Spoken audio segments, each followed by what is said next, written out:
Thanks for staying with us, and we're in the last part of our conversation with Catherine Ellis, who does workshops called Manifesting Your Soulmate.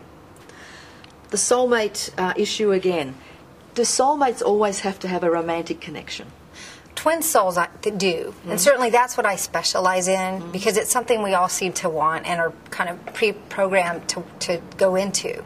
However, I think there's a different kind of soulmate that you're speaking of that might be, I've heard people say, my dog is my soulmate, my mother, you know, a very close friend of mine. And yes, I think that there are other soulmates than romantic interests as well. I tend to focus on this, but that can be just as transcendent a love as anything.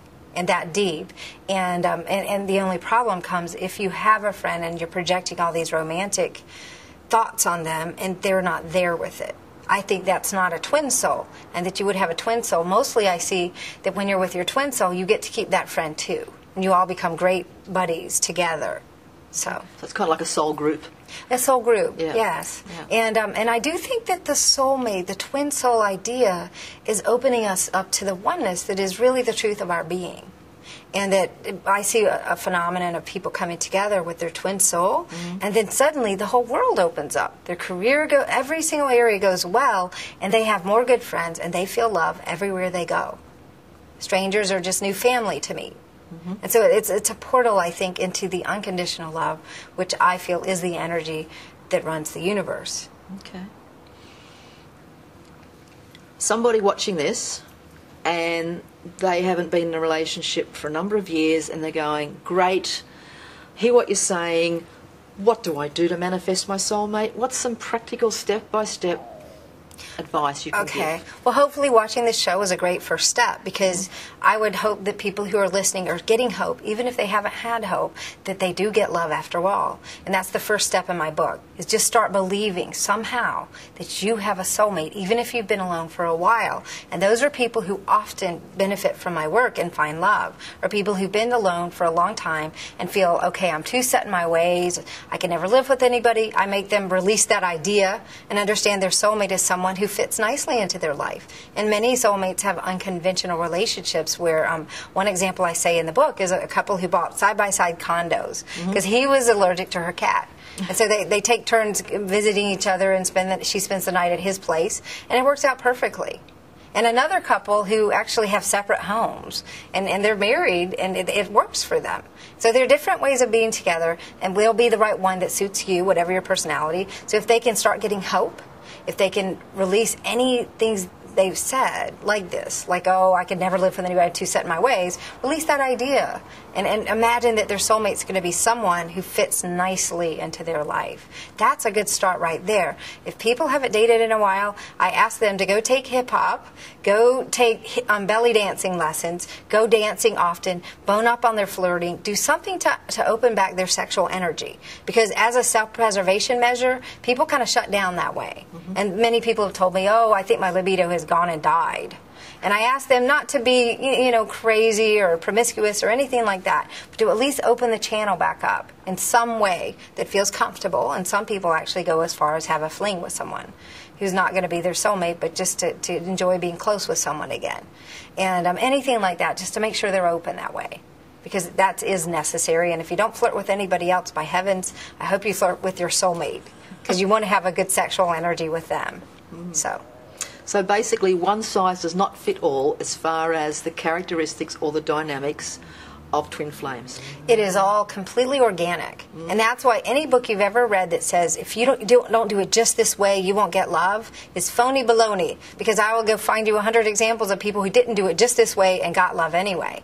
So any hard and fast rule that doesn't take into consideration the person and who they are as a being has missed the mark. That's what I feel. And so love will come to you in a way that's right for your being. If you're not extroverted and you don't get out much, they'll come to you. You'll meet them in just the right way.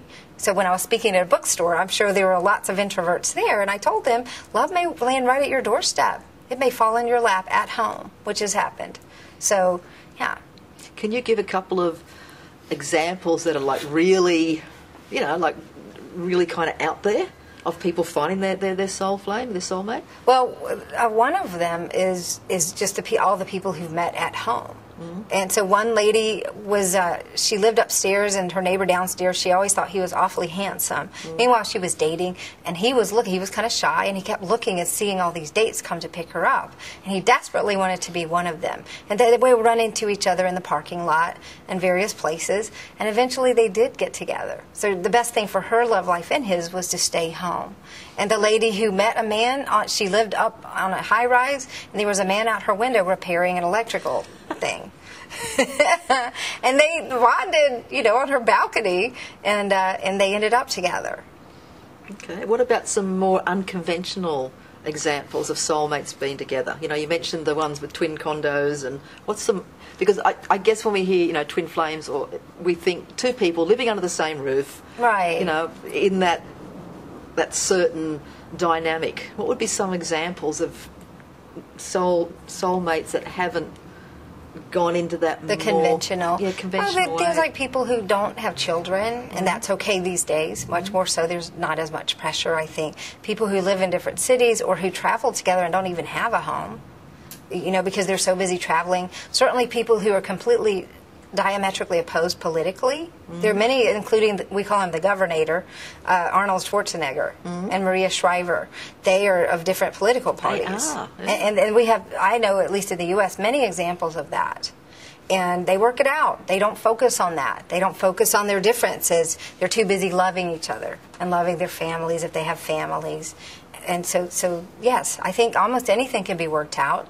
And if it's not your thing to be a conventional family or a conventional couple, that is not necessary. You don't have to be. Okay. Can you think of any couples together in the more political type scene of the world that might be, twin flames? Does anyone come to mind on that level? Well, I don't want to get too political, but I always thought that maybe Bill Clinton and Hillary Clinton were soulmates. Yeah. Because they've weathered so much, and they seem to meet at a level that's very high. They're both really smart and very savvy politically, and able to make a huge difference. When whether you think they're good or bad, I mean, you cannot dispute that they have made a big splash, right? And so, for that reason, perhaps. Okay. So if they were, they've certainly, though, gone through their huge... They've gone through a lot, and they're still together. Yeah. I believe that we're sexual creatures. And like in this case, it was an unfaithfulness issue. I don't believe that it's not the ideal, and it's not something that I imagine could weather easily on a regular basis. I don't think it's a grounds for splitting up necessarily. Because soulmates meet at a different level than the physical. Yes, we need sex, and hopefully you have a wonderful sex life. I think most soulmates do. But that doesn't have to be the absolute grounds for breaking up.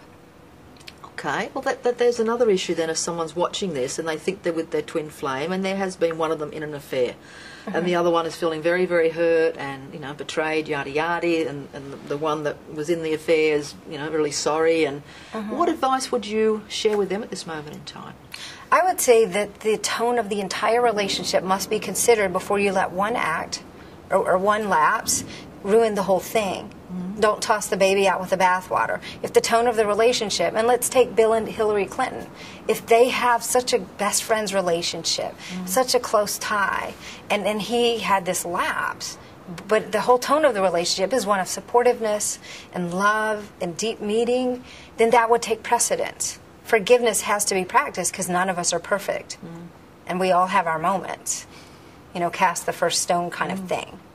But I would say if it is a pattern of being abused mentally, emotionally, being brought down, if your person you're with is not making you feel good and there's a huge pattern of betrayal and unfaithfulness, that would be the measure of when this probably is not your twin soul, and it would be a good bet to get out. Okay. Just to your relationship with John, with your husband, how do you... what little issues, without getting too personal, but what little issues might come up with you two that you have to weather that storm of forgiveness and understanding and acceptance? It's not too dramatic. I've always fought with every love I ever had, and we don't really fight that much. That was the shock of my life. Yeah. I really had to get used to that. We just don't fight too much. He is very laid back, and I'm a little more emotional and kind of pushy a little, I can be, and he's good for me. I call him my rock because he's very steady. He forces me to take vacation, which I tended to be a workaholic. I was a single mom before, and I think single moms get used to kind of holding everything down and just going. And so he's good for me in that way that he balances me. He's also very technically savvy where I'm not. So he's helped my career in forcing me into the 21st century. Yeah. So I think if anything, it might be that I want him to speed up, and he wants me to slow down at times. And I might fight about the vacation, but every time I give in to his way of being, which is much more magical than mine, you wouldn't believe the magic that happens. So he introduces a new level of magic and relaxing about life to me. And sometimes it can look like disagreeing about something. So It's all in the perception, isn't it? yes. Because you've come to Australia on your own. He's back home. He's with me, and we have our 2 youngest children. In fact, he's out there somewhere now. Oh, because I just figured last night you were travelling here on your own. No, we're gone for 6 months. We're taking a tour around the world. 6 months? Yes, and so we're all together on this. And our older children are older and back in college and working and things. Ah, So. okay. Oh, that's nice to hear, because I was wondering, you must be missing him. Oh, If I he's- couldn't do without him for that. We have a Yeah. commitment to not be apart too long. Yeah. I think that that could be a challenge, and for most people you can see it is. So Because if you want to be together, then you want to be together, don't you? You do. Yeah. Yeah. Okay. Some last-minute advice to the viewers. If you looked in that camera there, what would you say to the viewers out there about manifesting your soulmate? I would say, first off, that you get love. And if you can believe nothing else that I've said, just start getting the hope that there is somebody out there living and breathing on the earth for you, and that you will find each other, and start inviting them in on the inner. So that's the ultimate advice that I'd love to give you, is start believing in love, and that you are not left out. You get love. Okay, and what would your website be? My website is KatherineAlice.com, KathrynaLice.com, and you could get free articles about, if you wanted to learn more about this work, that have been published that are on the website. Find out more about this. Okay, thank you so much for coming Well, and thank you. sharing your information and your knowledge and your wisdom. It was lovely. It's a lovely topic. It really is a lovely topic. Manifest your soulmate. Because at the end of the day, we can have everything in the world. And if we don't have that special person to share it with, you kind of go, well, why Yes, exactly. bother? Thank you so much. Thank you. And thank you for being with us. You know the website, www.conversationwithrobin.com. You can also go into the guests and topics section, and you'll see a link there to Catherine's website. See you next time, and happy manifesting.